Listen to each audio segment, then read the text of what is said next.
Olá, seja bem-vindo ao Univasf Debate. A aprovação da Lei Brasileira de Inclusão já é uma conquista das pessoas com deficiência, mas o resultado prático deste reconhecimento precisa de participação e apoio de toda a sociedade. O Estatuto traz garantias importantes, mas deve ser cumprido tanto pelo setor público quanto privado.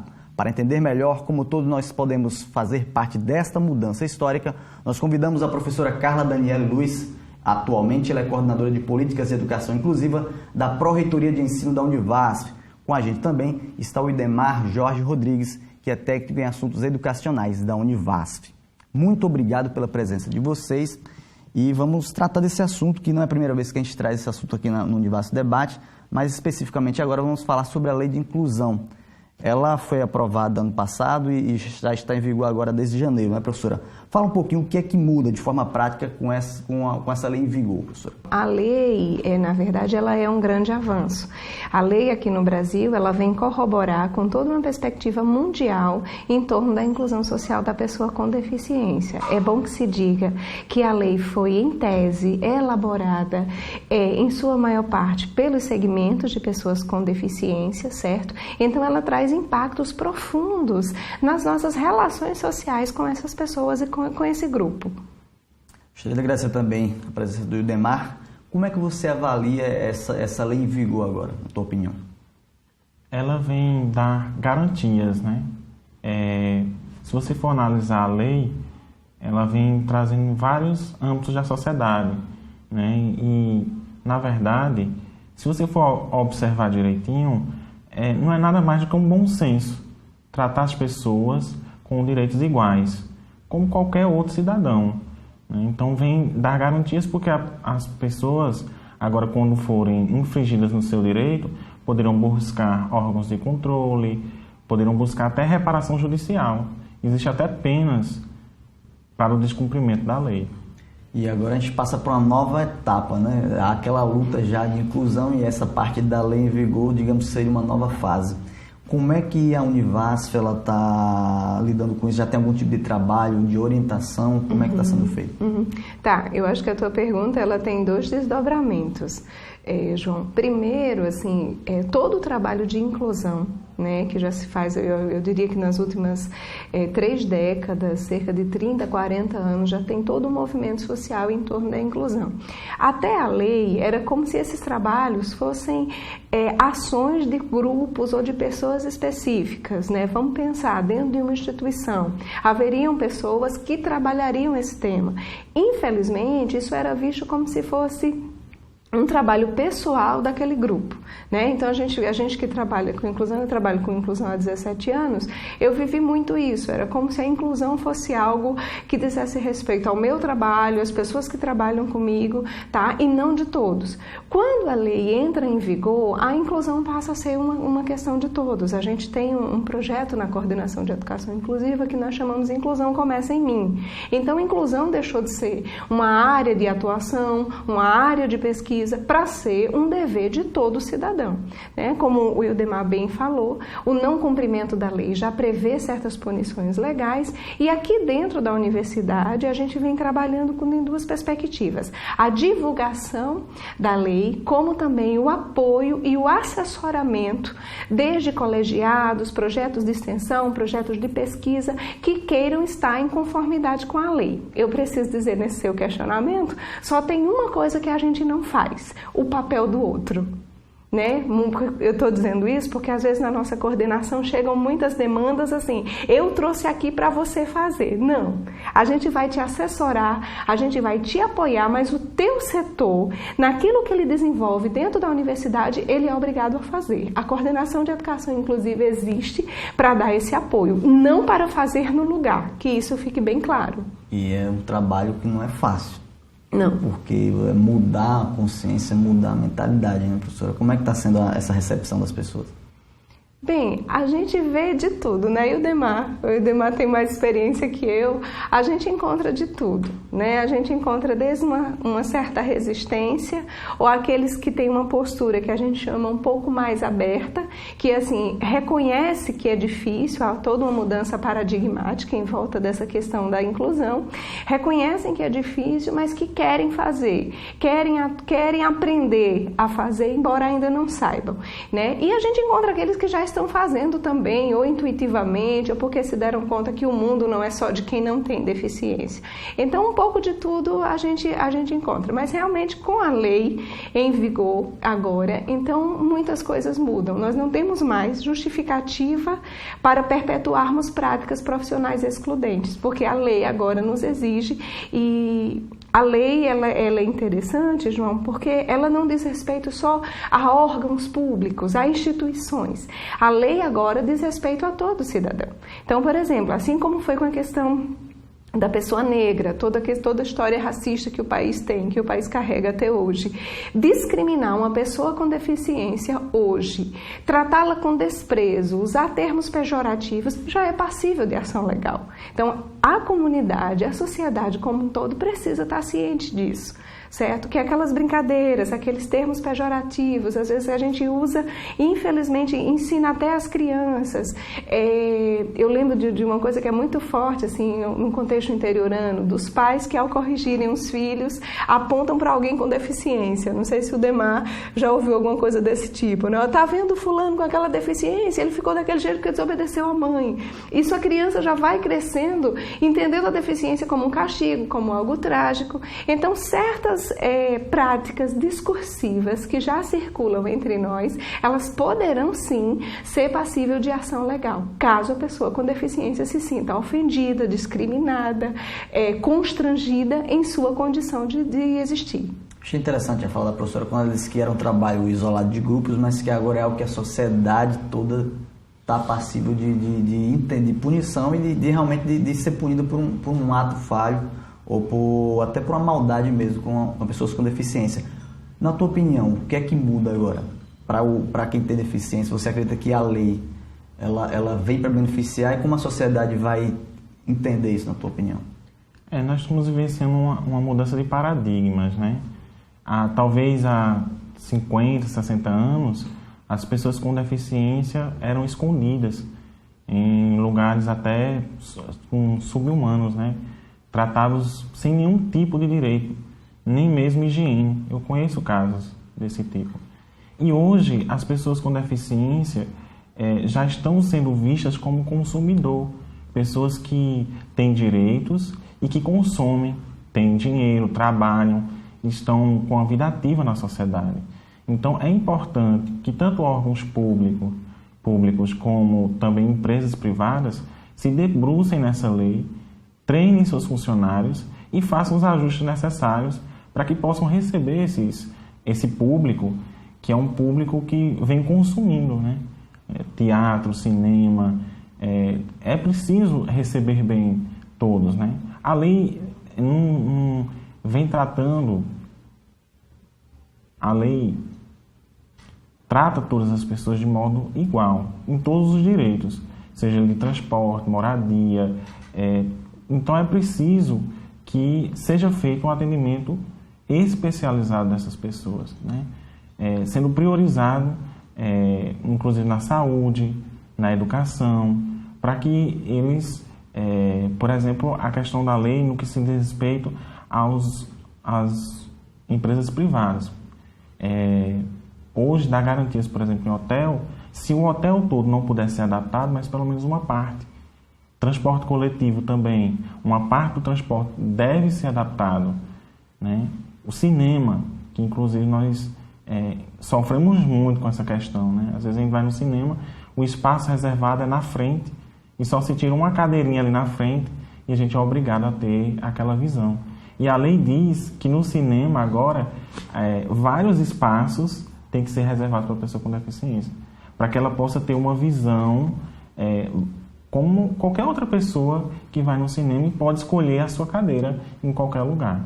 Eu lembro de uma entrevista que a gente fez anteriormente falando sobre a educação inclusiva, e eu não esqueço uma fala que a senhora dizia que a gente tem que entender que a gente faz parte da sociedade, que não é uma pessoa com deficiência, mas que é um ser humano. Ou seja, estamos todos nesse meio.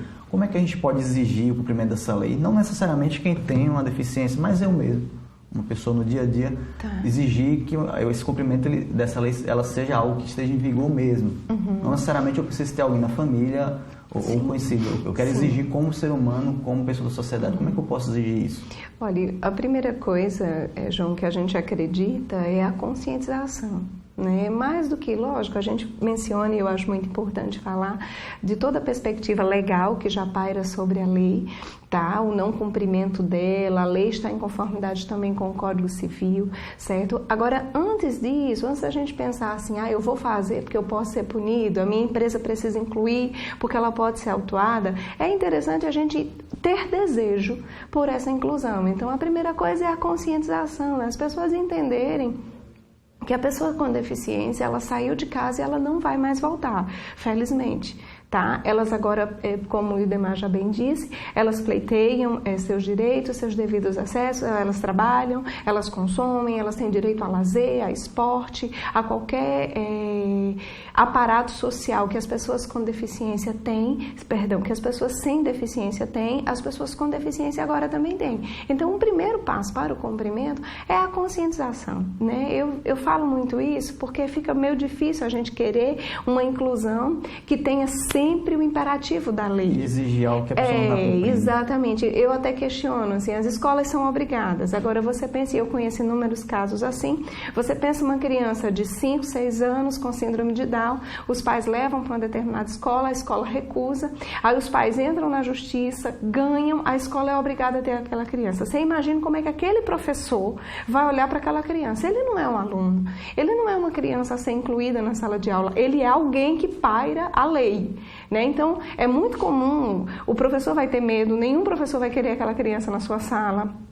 A própria direção da escola vai ficar com medo daquela criança, vai pairar sobre ela um estigma talvez mais sério e mais danoso do que a própria deficiência. Então, muitos pais, mesmo esclarecidos, eles não acionam a lei.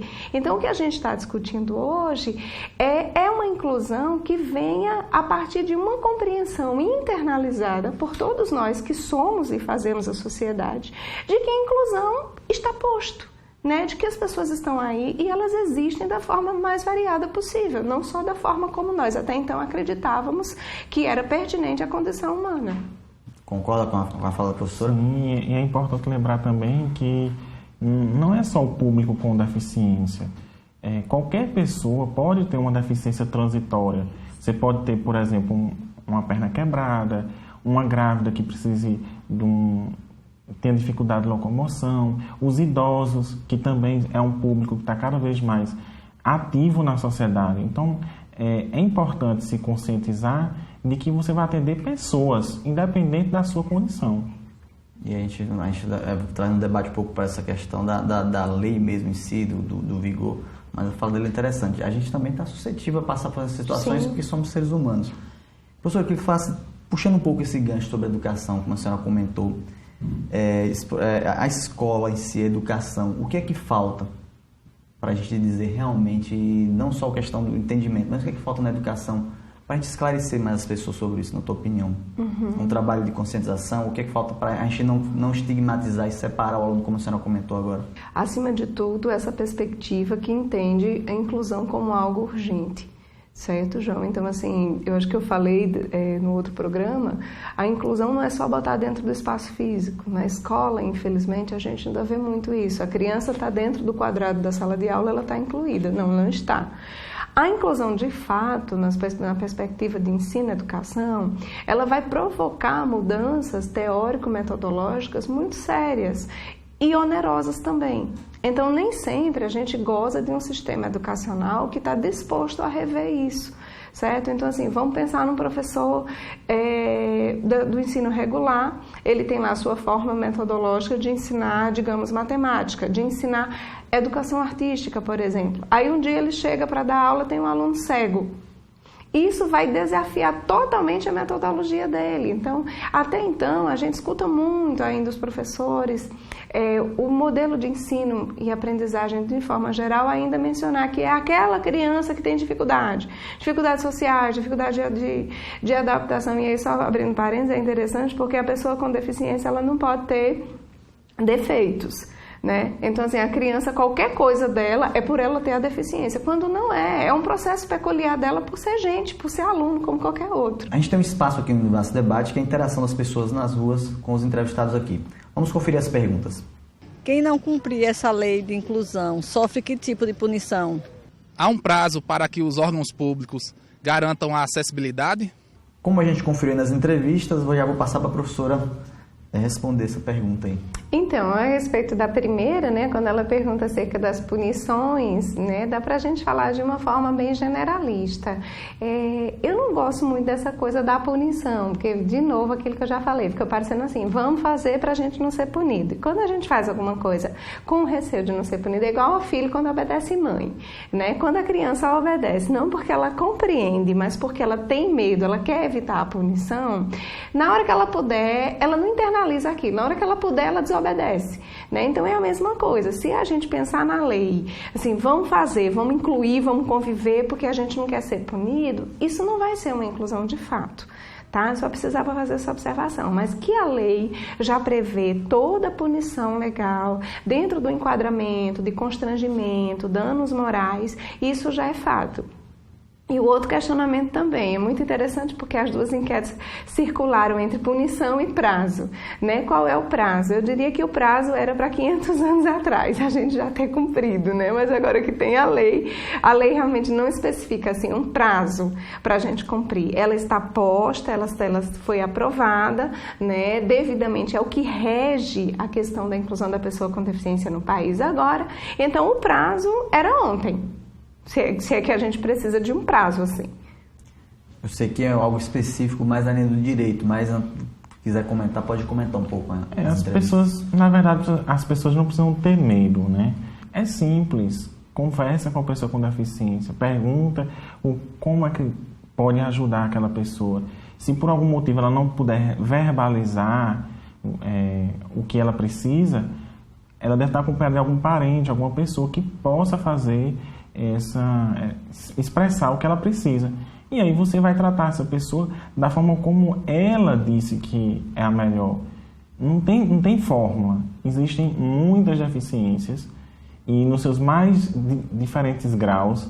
Então não existe uma fórmula assim, como vou tratar uma pessoa. Tratar como uma pessoa como qualquer outra. E como é que você faz isso? Você chega para ela e pergunta, como é que eu posso lhe ajudar? E aí você vai ajudar essa pessoa.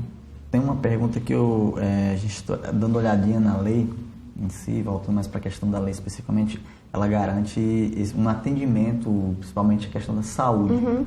Como é que funciona esse atendimento à saúde? Se a lei como um todo ela foi um avanço, no capítulo de saúde ela foi realmente assim, para além do que a gente poderia considerar como um avanço. Né? Porque a lei agora, na perspectiva de saúde, ela vai chamar a responsabilidade todos os profissionais de saúde, certo? Então, me chama muita atenção dois tópicos do capítulo de saúde, eu não vou me recordar agora especificamente quais são os artigos, mas o primeiro deles é o atendimento devido à pessoa com deficiência em sua especificidade. Essa palavrinha na lei, ela é muito cara, tá? Então quer dizer o seguinte, que o profissional de saúde, que o médico, o enfermeiro, no meu caso o psicólogo, ele precisa conhecer da especificidade daquele sujeito para cuidar da sua saúde. Outra questão da lei é a despatologização da deficiência. Então, assim, um deficiente, quando ele procura um médico, ele não quer só uma reabilitação. Eu posso ter, por exemplo, uma pessoa surda que ela não quer tratar nada da surdez, ela está com um caso de depressão profunda, né? Eu posso ter uma pessoa cadeirante que realmente, assim, tem problemas cardiológicos e que não necessariamente está relacionado à deficiência. A gente ainda tem uma cultura biomédica, como nós chamamos, que a deficiência é enxergada como um problema de saúde, quando não é. Na maioria dos casos não é. Tá entendendo? E uma outra questão também, que é um grande avanço, é toda a necessidade de preparação do Sistema Único de Saúde, o SUS, da saúde privada, para o atendimento devido a essa pessoa. Também chama a atenção quando a lei já menciona que todo profissional de saúde agora deve fazer uma devolutiva do estado de saúde para o paciente com deficiência. Então, assim, eu sou psicóloga, eu atendo uma pessoa com paralisia cerebral e comprometimento de fala. Quem trabalha com isso sabe que existem inúmeros recursos para a gente acessar esse paciente. O que é feito normalmente? Quando o psicólogo fecha o laudo desse paciente, vai chamar a mãe, o pai, alguém da família e vamos pensar um paciente com 25, 30 anos. Pela lei agora, o psicólogo, o profissional de saúde deve chamar o paciente e dizer para ele como está a saúde dele. Isso é um direito garantido. Aí você me perguntar assim, mas poxa, como é que vai fazer isso se o sujeito não fala? Vai fazer. Eu tenho dito o seguinte, João, todo ser humano tem uma via de acesso. A nossa questão agora, quem trabalha na área de saúde, é descobrir como acessar esse sujeito. E todo ser humano tem uma via de acesso, sim, tem uma forma pela qual ele me compreende e ele se faz entender. A questão é a gente realmente descer desse pedestal de um sujeito padrão e entender que o humano está no mundo de várias formas. E seja qual for a forma, como ele se configurou, gente, o que a gente faz em saúde precisa ser acessível a ele. Você avalia da mesma forma também que foi dentro dessa lei foi algo realmente um grande avanço? Isso. Além do atendimento prioritário, que está garantido na lei, também a lei vem trazendo que a pessoa com deficiência pode ser, inclusive, atendida no seu domicílio, inclusive na zona rural. Então, toda a rede de atendimento deve estar preparada para fazer esse atendimento quando for necessário, quando não tiver uma outra via, uma outra forma de atendimento, de atender essa pessoa de forma digna no seu próprio domicílio. Muito bom. Eu não poderia deixar de falar algo aqui que a gente sempre vê no dia a dia, que é visível. Transporte. O que é que muda agora para transporte? A gente sabe que o transporte, muita gente tem o seu próprio transporte, mas o público, o coletivo, o que é que a lei ela indica agora, ela orienta? Novamente, né, a lei já vem ratificar toda uma legislação em torno da acessibilidade do transporte que já existia no país e só reforçar realmente essa exigência, que todo o transporte, na verdade, João, o que a gente precisa pensar é o seguinte, tudo que diz respeito à pessoa que não tem deficiência precisa estar devidamente acessível a quem tem uma deficiência. Isso é um ponto passivo. Então, isso quer dizer o quê? Que toda perspectiva de transporte público, transporte coletivo, precisa estar acessível a quem tem uma deficiência, a quem tem uma especificidade. Isso é lei, isso é garantido. A gente espera que, com o passar do tempo, tanto as empresas se conscientizem disso, como também a própria população de pessoas com deficiência e seus familiares se empoderem do seu direito. Ninguém te faz um favor quando a empresa X tem um ônibus que, como ela é boazinha, não, ela só está cumprindo o dever dela, certo? E que a população compreenda que quando for furtado os seus direitos, ela tem o devido dever de acionar a justiça para que isso seja cumprido. O que já é um grande avanço acontecendo isso, né, Demar? Porque o transporte, a acessibilidade acaba sendo um problema. Isso. Hoje mesmo, o meu transporte é feito de forma privada. Eu adaptei meu carro para que eu pudesse ter essa mobilidade. Inclusive porque eu tenho um irmão que também é cadeirante. Então, tive que fazer isso porque o sistema público não garante hoje esse tipo de transporte. E aí você avalia que a partir de agora isso pode mudar? A lei diz que tem um percentual que deve ser adaptado, né? E que as pessoas agora podem legitimizar, né? Cobrar nos órgãos de controle e também reparação até inclusive judicial, se for o caso. Professor, eu sei que o debate ele rende, tem muita coisa para a gente abordar ainda aqui, mas nosso tempo está chegando ao final. Queria deixar um espaço para as considerações finais, começando pela senhora ou o Idemar, vocês decidem aí. Mais uma vez, assim, eu queria agradecer, né, a TV Caatinga sempre aí empenhada com os temas atuais, não é? E o nosso anseio é que realmente, a princípio, a lei seja divulgada, haja uma conscientização da existência dessa lei e o desejo devido do cumprimento dela, né? Eu acho que a lei, eu repito, mais do que um aspecto legal ou uma ameaça punitiva pairando sobre nós, não, a lei não é nada disso, a lei só vem garantir, né, socio-historicamente, direitos que foram relegados a essas pessoas. Então, que a lei realmente possa ser colocada em prática, principalmente em nossas ações aqui na universidade, que a gente pare de fazer projetos e eventos, né, e o demais, e tantas coisas boas que a gente faz, mas que só pessoas sem deficiência têm acesso. Que a gente compreenda que tudo que sai dessa universidade deve sair para pessoas com e pessoas sem deficiência. Idemar. Também agradecer o espaço, né? É importante essa divulgação e dizer que todos tenham acesso a essa lei, estudem, verifiquem o que pode ser ajustado nos seus estabelecimentos comerciais, nos órgãos públicos e que possam dar um atendimento humanitário a quem quer que seja, que tenha ou não tenha deficiência. Muito obrigado pela presença de vocês. O programa está chegando ao fim, mas eu tenho um recado ainda. Você pode sugerir um tema para discutirmos aqui com os nossos entrevistados. Basta enviar um e-mail para contato.rtvcatinga@univasf.edu.br. Obrigado por nos acompanhar, um grande abraço e até o próximo Univasf Debate.